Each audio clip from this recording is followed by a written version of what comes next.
Good morning students. कैसे हैं आप सब। स्वागत है आज की क्लास में आपका। और आज का जो हमारा टॉपिक है औरंगजेब की धार्मिक नीति।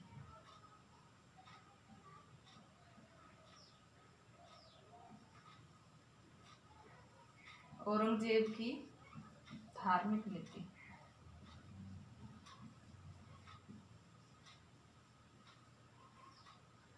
औरंगजेब ने लगभग 50 साल शासन किया था और इस 50 साल की शासन अवधि में उसने कुछ ऐसे कार्य किए जिसके कारण से कुछ एक विद्वान उसको धार्मिक जो है रूप से कट्टर मानते हैं कि अपने धर्म के प्रति वो कट्टर था। और कुछ एक विद्वान कहते हैं कि उसके जो कार्य थे उसके द्वारा उस किया गया जो व्यवहार था वो प्रजा के लिए सामाजिक रूप से आर्थिक रूप से हितकारी था। उसको धर्म से जोड़ करके नहीं देखना चाहिए अपितु उसके कार्यों से सामाजिक और धार्मिक सुधार जुड़ा था या आर्थिक सुधार जुड़ा था। तो इस बात को लेकर के विभिन्न विद्वान जो है उनके मतों में काफी भेद है और ये जो है अपनी अलग अलग अवधारणाओं से वो ये साबित करते हैं कि कुछ एक लोग तो ये मानते हैं कि वो एक कट्टर मुसलमान था और धर्मांध मुसलमान था, तो उसकी नीतियों पे चल के धर्म के प्रति अंधा वो शासक था। इसीलिए इस्लाम को वो जो है पूरे देश में लागू करना चाहता था कि सारे ही जो लोग हैं वो इस्लाम को माने। हिंदू जो लोग हैं वो भी जो है इस्लाम धर्म को ही माने। इसीलिए जो है उसने हिंदुओं के प्रति कट्टरता की नीति का पालन किया। लेकिन बहुत सारे ऐसे भी इतिहासकार हैं वो कहते हैं कि जो उसकी नीतियां थी वो उसके धार्मिक भावनाओं से जोड़ करके उसको नहीं देखना चाहिए अपितु उसके कट्टरता का रूप उसको नहीं देना चाहिए। उसके कार्यों के अध्ययन करने के बाद हम ये पूरी रूप से जान पाएंगे कि उसने क्या जो है कार्य धर्म से ओतप्रोत होकर के करे और क्या कार्य जो है उसके जो थे उसके सुधारों को लेकर के रहे। तो विभिन्न इतिहासकार जिसमें हम बात करते हैं जादूनाथ सरकार की, प्रोफेसर जादूनाथ सरकार,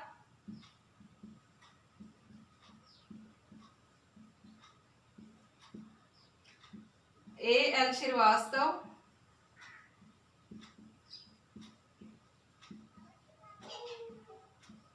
और S.R. शर्मा, S.R.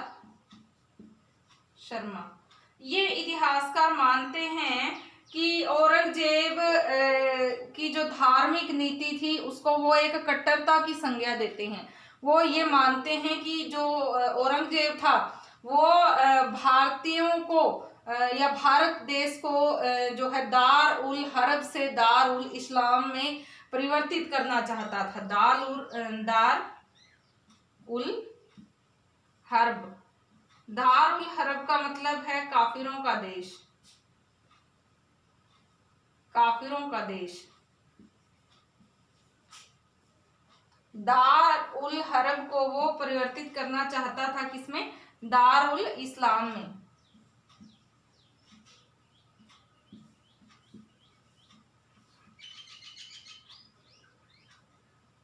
दार उल इस्लाम का अर्थ है इस्लाम का देश।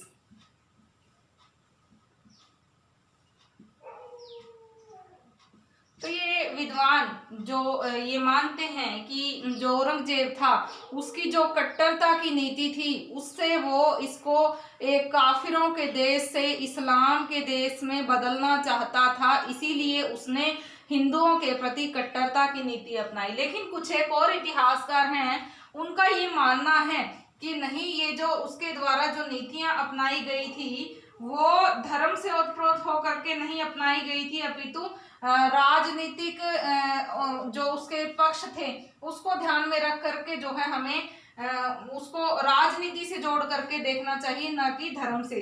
तो राजनीति से ओतप्रोत होकर के उसने वो जो नीतियां अपनाई थी। तो उनमें विद्वानों में हम नाम ले सकते हैं जहीरुद्दीन फारूकी का, जहीरुद्दीन फारूकी,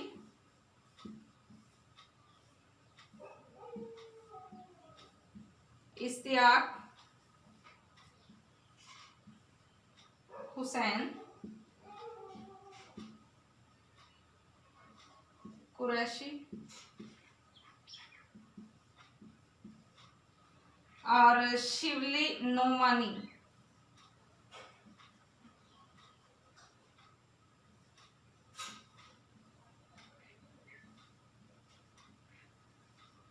ये इतिहासकार कहते हैं कि जो औरंगजेब के कार्य थे उसके कार्यों को राजनीतिक महत्व की दृष्टि से यदि हम अध्ययन करें तो वो जो है उसके जो कार्य थे, उसने जो कार्य किए, चाहे वो धार्मिक क्षेत्र में ही कुछ एक परिवर्तन को लेकर के हम चले तो वो राजनीति के भावना से ओतप्रोत होकर के किए थे, ना कि अपने आप को जो है एक धर्म के प्रति कट्टर शासक साबित करने के लिए। तो इन विद्वानों का मानना है। लेकिन यदि हम कुछ एक आधुनिक इतिहासकारों की बात करें जिनमें प्रोफेसर सतीश चंद्र,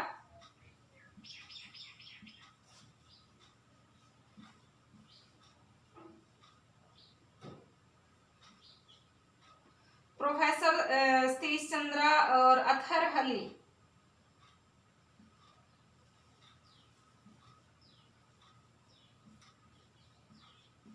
ये विद्वान मानते हैं कि औरंगजेब की जो नीतियां थी, उसके जो 50 सालों का शासनकाल था, उसमें उसके द्वारा किए गए कार्यों को केवल धार्मिक कट्टरता से नहीं जोड़ना चाहिए, उससे जोड़ करके ही नहीं देखना चाहिए, अपितु औरंगजेब द्वारा किए गए कार्यों को धार्मिक, राजनीतिक, आर्थिक, सामाजिक पक्षों का अध्ययन करके ये जानने की कोशिश करनी चाहिए कि उसने अपने राज्य में विभिन्न सुधारों को करने के लिए, चाहे वो सामाजिक सुधार थे, चाहे वो आर्थिक सुधार थे, चाहे वो राजनीतिक सुधार थे, चाहे वो धार्मिक सुधार थे, तो कुछ एक जो उस समय की जो सामाजिक, आर्थिक, धार्मिक बुराइयां थी उनको दूर करने के लिए उसने कुछ एक जो नियम बनाए थे उसको केवल धर्म से जोड़ करके नहीं देखना चाहिए, अपितु विभिन्न आधारों पे जोड़ करके जो है देखना चाहिए, विभिन्न सुधारों के संबंध में उनका अध्ययन करना चाहिए। तो यदि इन विद्वानों के विचारों की हम बात करें तो औरंगजेब के बारे में कोई एक पक्ष हमारे सामने नहीं आता कि जो उसको हम धार्मिक रूप से कट्टर कहें, धर्मांध कहें, या फिर धर्म के प्रति सहनशील कहें, सहिष्णु कहें। तो इसके लिए उसके द्वारा किए गए कार्यों का मूल्यांकन हमें करना पड़ेगा, तभी हम ये जान पाएंगे कि औरंगजेब की जो नीतियां थी वो उसको कट्टर साबित करती हैं, या वो एक सहिष्णु शासक था, या एक सामाजिक सुधारक के रूप में वो वर्णित हुआ है, या एक अच्छा राजनीतिक अभिनेता था जिसके कारण से उसने कुछ एक जो है ऐसे निर्णय लिए थे जो लोगों के लिए काफी सामाजिक सुलभता भरे थे। तो उसकी नीतियों का, उसके कार्यों का मूल्यांकन बहुत आवश्यक है, और उसके कार्यों का मूल्यांकन करने के आधार पे ही, उसके कार्यों का मूल्यांकन करने के बाद ही हम ये जान पाएंगे कि हम औरंगजेब को धार्मिक रूप से कट्टर कहेंगे, या एक धार्मिक सहिष्णु शासक के रूप में उसकी चर्चा करेंगे, या उसके जो है सामाजिक सुधारक के रूप में उसको जानेंगे। तो उसके लिए जो है उसके कार्यों की विवेचना करना, उसके कार्यों को जानना बहुत जरूरी है, और उसके कार्यों को विद्वानों ने 2 भागों में बांट करके जो है उसका मूल्यांकन, उसके कार्यों के मूल्यांकन की कोशिश की है। उन 2 भागों में सबसे पहले जो है उसके जो कार्य थे, उसके जो अध्यादेश थे, अध्यादेश में उसके जो नियम थे, उसके द्वारा जो लागू किए गए राज्य के लोगों के लिए जो नियम थे, जो कानून थे, अध्यादेश थे, उनको प्राथमिक अध्यादेश और गौण अध्यादेश कहा गया है। प्राथमिक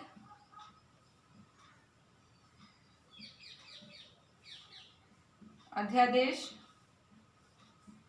या गौण अध्यादेश, और दूसरे थे द्वितीय अध्यादेश या मुख्य अध्यादेश। तो उसके लिए जो माइनर जो कानून थे, माइनर जो नियम थे, वो कौन कौन से थे, उनकी हम चर्चा करेंगे। सबसे पहले प्राथमिक अध्यादेशों में या गौण अध्यादेशों में।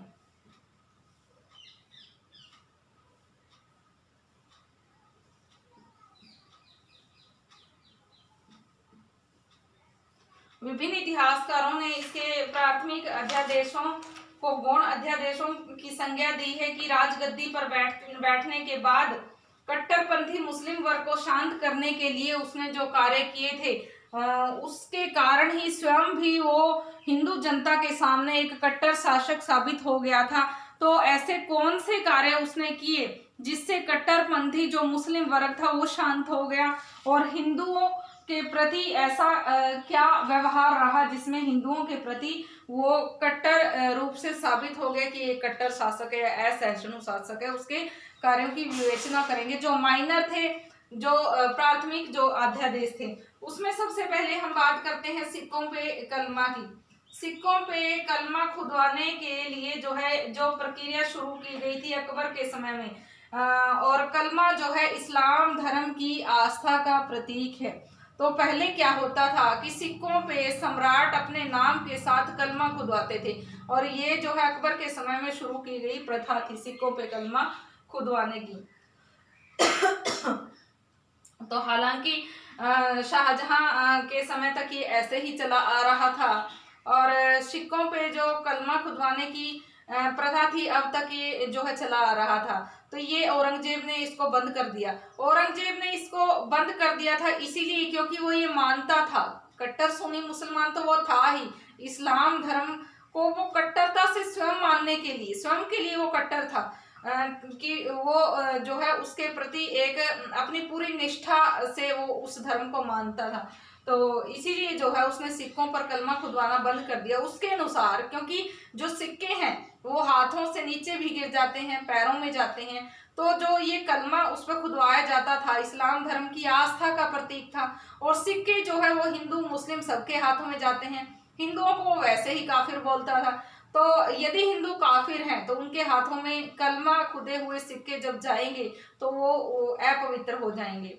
तो इसलिए भी जो उसने ये कोशिश की कि कलमा खुदवाना ही बंद कर दिया, क्योंकि सिक्के सबके हाथों में जाते थे, सबके हाथ उसको लगते थे। दूसरा, वो सिक्के पैरों में जाते थे, और पैरों में जाकर के वो जो कलमा उस पर खुदा हुआ है उसकी पवित्रता उसकी नष्ट हो जाती थी, इसीलिए जो है उसने कलमा खुदवाना सिक्कों पर से बंद कर दिया। और इस बात से जो है हम ये नहीं मान सकते कि उसने कलमा खुदवाना बंद कर दिया और वो यहाँ पे धार्मिक रूप से कट्टर हो गया। ये उसकी इस्लाम के प्रति आस्था का प्रतीक कह सकते हैं। दूसरा जो उसका अध्यादेश था वो था सौर इलाही कैलेंडर। सौर इलाही कैलेंडर, सौर इलाही कैलेंडर का प्रयोग बंद कर दिया, और उसने हिजरी रमजान की प्रथम तिथि 1068 से जो है रमजान की प्रथम तिथि हिजरी से अपने शासनकाल की शुरुआत मानी थी। और यहाँ पे उसने सौर इलाही कैलेंडर जो पुराने समय का चला आ रहा जो कैलेंडर था उसको उसने बंद करवा दिया। तीसरा जो कार्य था उसका वो था नौरोज बंद करवाना। नौरोज बंद करवाना। तो यहाँ पे नौरोज जैसे यदि हम बात करें, नौरोज का जो त्योहार था वो सल्तनत काल में बलबन द्वारा शुरू किया गया एक मुख्य त्योहार था, और ये जो है एक ईरानी त्योहार था। और यहाँ पे बलबन ने अपने आप की स्थिति को सुदृढ़ करने के लिए रास्तव के सिद्धांत को अपना करके नौरोज मनाना शुरू किया था। सिजदा और पायबोस जो प्रथाएं थी वो शुरू की थी। तो यहाँ पे सिजदा और पायबोस भी काफी लंबे समय तक चलती रही, और बाद में जो है उनको बंद कर दिया गया। तो यहाँ पे शाहजहां ने जो है वो सिजदा और पायबोस को बंद कर दिया था।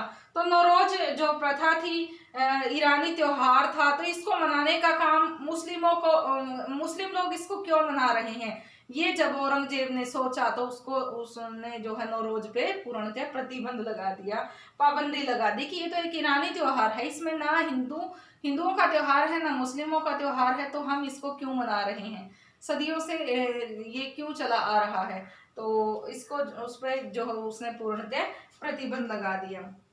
आगे का जो उसका अध्यादेश था वो था कि पुरानी मस्जिदों का जो है मुरम्मत, मस्जिदों की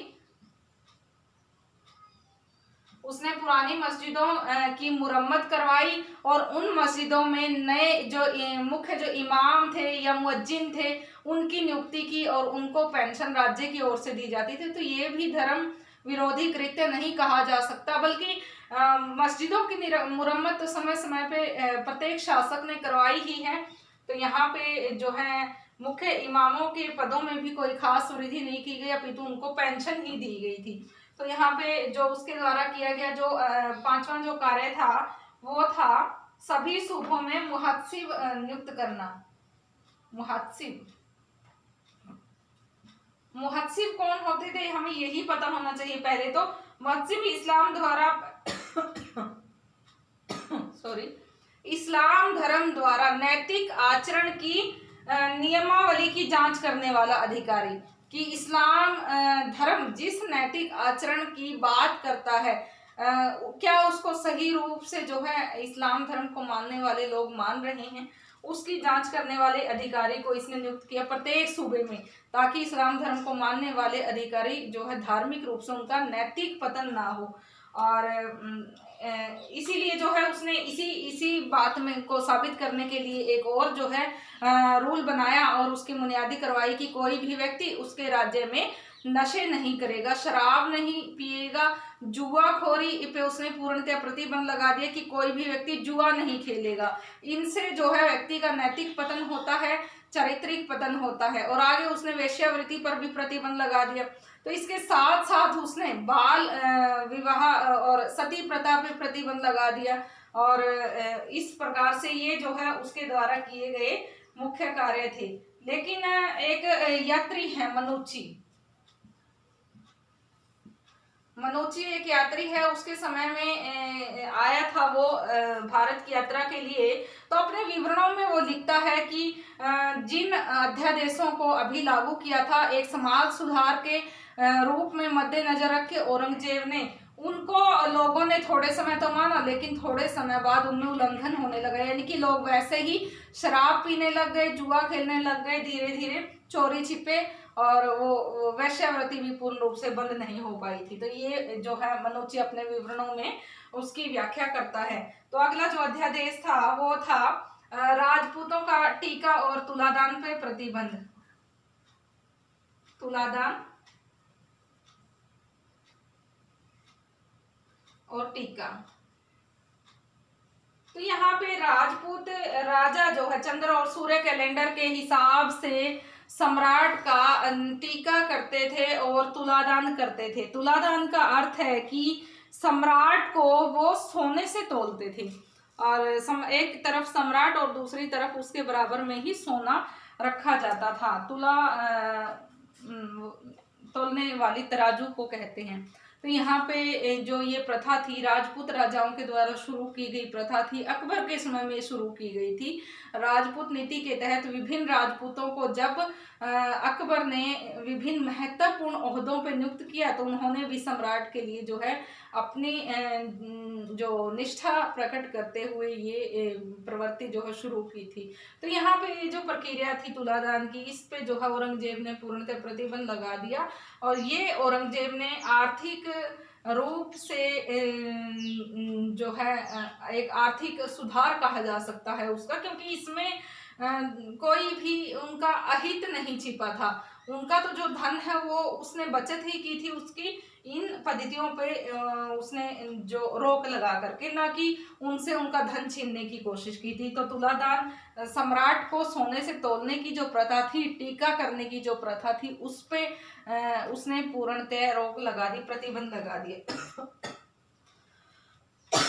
अगला जो कार्य था उसका औरंगजेब का वो था 1665 में ये आदेश दिया गया कि होली पर प्रतिबंध लगा दिया जाए। होली गुजरात के गवर्नर को ये आदेश दिया कि कोई भी व्यक्ति उसके चकलों में होली नहीं खेलेगा, और होली पे पूर्णतः प्रतिबंध उसने लगा दिया कि जो अहमदाबाद से बाहर जा करके ही वो होली खेले। और होली यदि उनको खेलनी है तो, क्योंकि वो मानता था कि जो हिंदू लोग हैं वो होली खेलते समय काफ़ी गंदी गंदी गालियां आपस में एक दूसरे को देते हैं, बकते हैं, और इससे जो है माहौल खराब होता है और गंदे एक दूसरे के ऊपर जो है रंगों का छिड़काव करते हैं जो गलत है। तो उसने जो है हिंदुओं का ये त्योहार बंद करवा दिया। इसको जो है एक मुस्लिम हिंदू विरोधी कृत्य कहा जा सकता है।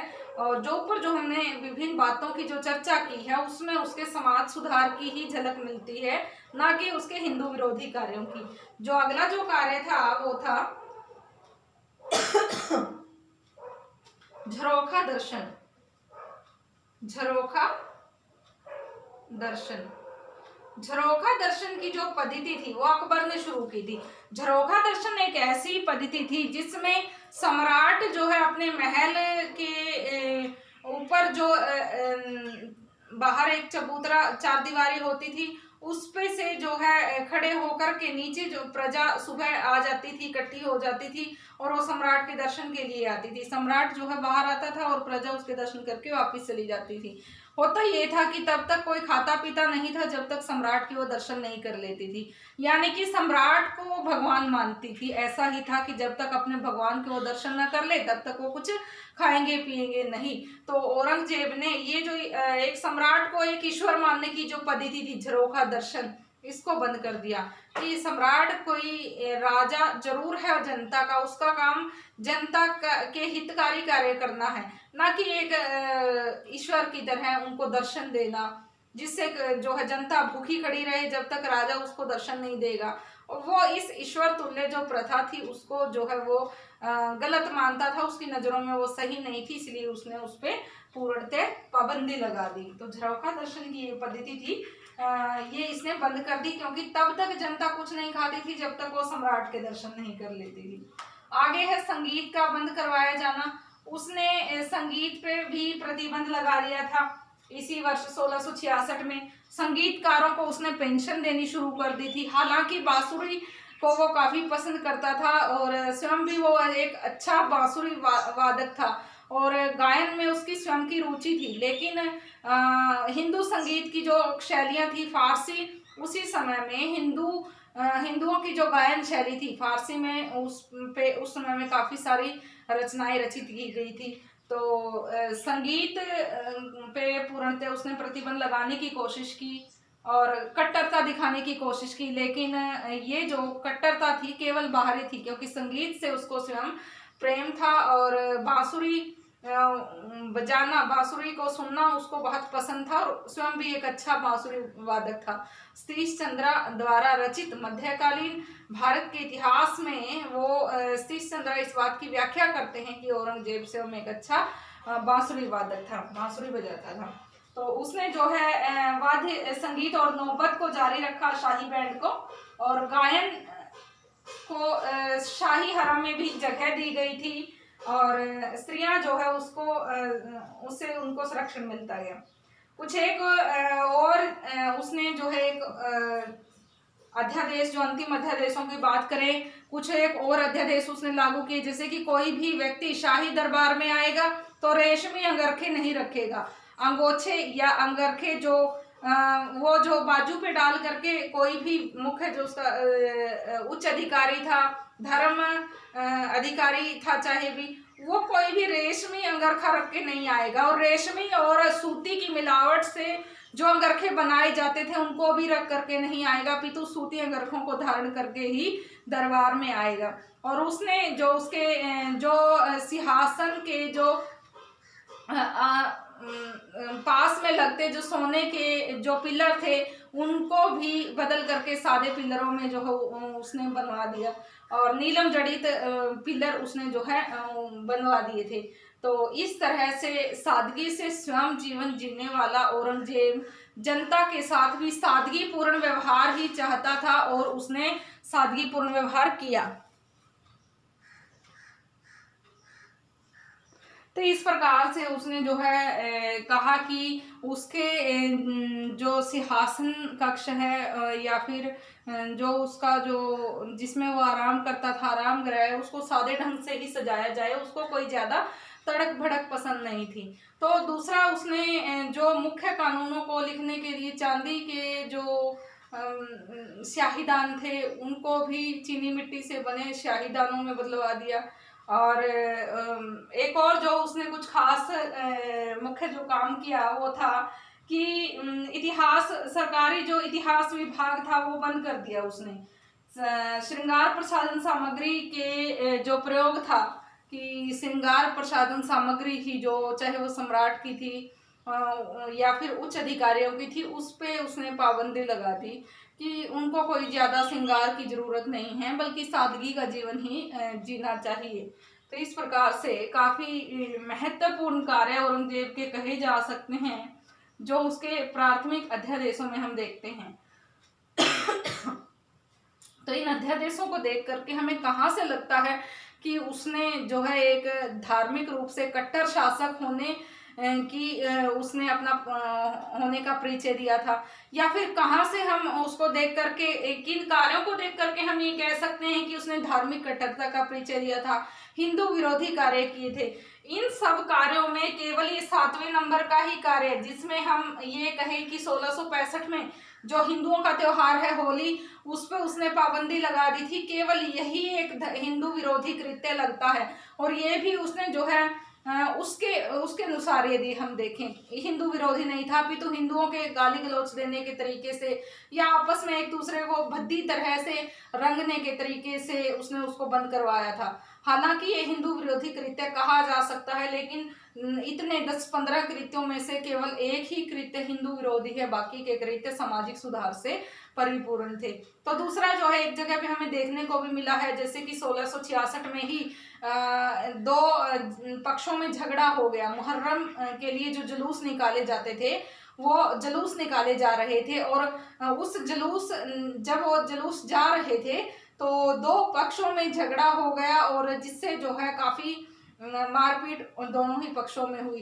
तो जब ये मामला सम्राट औरंगजेब के सामने पहुंचा तो उसने जो है मुहर्रम में जो जुलूस जो निकाले जा रहे थे उन पे भी पाबंदी लगा दी। तो इस प्रकार से इस कृत्य को देख करके, इस कार्य को देख करके हम ये कह सकते हैं कि औरंगजेब के कार्य जो अब तक हमने पढ़े हैं उसमें कहीं भी वो हिंदू विरोधी कार्य नहीं लग रहे, अपितु समाज सुधार से परिपूर्ण कार्य थे, एक सादगी पूर्ण सम्राट के कार्य थे जिनकी अभी तक हमने चर्चा की है। क्योंकि उसने जो है मुहर्रम के जुलूसों पर भी प्रतिबंध लगा दिया। यदि वो हिंदू विरोधी होता तो यहाँ पे उन झगड़ों के बाद, निपटारे के बाद वो उन पे जो है प्रतिबंध न लगाता। तो इस प्रकार से स्टूडेंट्स औरंगजेब की धार्मिक नीति को हमने अध्ययन किया। उस नीति में अध्ययन करते हुए उसके हमने अभी विभिन्न इतिहासकारों के मतों के मद्देनजर रखते हम उसके कार्यों की विवेचना बढ़ रहे हैं, कार्यों का मूल्यांकन कर रहे हैं कि उसने ऐसे कौन से कार्य किए हैं जो ये मानते हैं, जिससे वो साबित होता है कि वो दारुल हरब से दारुल इस्लाम में उसको परिवर्तित करना चाहता था, या फिर वो एक राजनीतिक पक्ष को लेकर के ही चल रहा था, अभी तो उसकी धार्मिक रूप से कोई किसी से दुश्मनी नहीं थी, या फिर उसके जो कार्य थे सामाजिक सुधार से संबंधित थे, आर्थिक सुधार से संबंधित थे, राजनीतिक सुधार से संबंधित थे, उसमें धर्म के प्रति उसका सहिष्णु या असहिष्णु होना जो है निहित नहीं था। तो इन बातों को साबित करने के लिए हमने उसके प्राथमिक या गौण अध्यादेशों की चर्चा की है, जो कुछ माइनर से अध्यादेश उसने दिए थे। इनको पढ़ करके तो हम उसको धार्मिक रूप से कट्टर नहीं कह सकते कि उसने हिंदुओं के प्रति कट्टरता की नीति अपनाई या फिर हिंदुओं के प्रति कोई बुरा व्यवहार किया। केवल एक ये 7वां जो कार्य है होली पर प्रतिबंध, ये हिंदू विरोधी कृत्य लगता है, लेकिन यदि हम देखें मुहर्रम के जुलूस पे उसने प्रतिबंध लगा दिया तो इसको देख करके हम इसको भी हिंदू विरोधी कृत्य नहीं कह सकते हैं। तो इसके कार्यों में जो है उसको कट्टरवादी तो कहा जा सकता है। इस्लाम के प्रति आस्था उसकी साफ झलकती है, जैसे कि उसने 1068 से जो है एक नए कैलेंडर अपने आप का जो सिंहासन आरोहण वर्ष शुरू किया, या फिर जो मुस्लिम जो त्योहार नहीं था नौरोज, केवल ईरानी त्योहार था, उसको मनाना बंद कर दिया कि क्यों हम खामखा इसको मना रहे हैं, कलमा खुदवाना बंद कर दिया। तो कलमा वो मानता था कि जो पवित्र जो इस्लाम धर्म की हमारी आस्था है, पवित्रता है, वो नष्ट हो जाती है, तो इस पे कलमा खुदवाने की क्या ज़रूरत है। तो यहाँ पे जो उसके कार्य थे उसमें उसकी कट्टरता तो झलकती है, लेकिन वो हिंदू विरोधी कृत्य नहीं कहे जा सकते। तो इन कार्यों के आधार पे हम उसको एक धार्मिक रूप से कट्टर कह सकते हैं, अपने धर्म के प्रति कट्टर कह सकते हैं, लेकिन दूसरे धर्म के प्रति नहीं कह सकते। तो उसके इसके बाद जो हम कार्यों के अध्ययन करेंगे वो होंगे उसके मुख्य कार्य, मेन कार्य, कि उसने कौन कौन से ऐसे मुख्य कार्य किए जिसके कारण विभिन्न इतिहासकार उसको धार्मिक रूप से कट्टर करार देते हैं। तो उनको मूल्यांकन के बाद हम ये जो है पूरी तरह से औरंगजेब का मूल्यांकन करेंगे कि वो धार्मिक रूप से सहिष्णु था या असहिष्णु था, किन कार्यों के कारण विभिन्न इतिहासकार सहिष्णु कहते हैं, किन के कारण उसको असहिष्णु कहते हैं। तो आज के लिए इतना काफ़ी है। Thank you.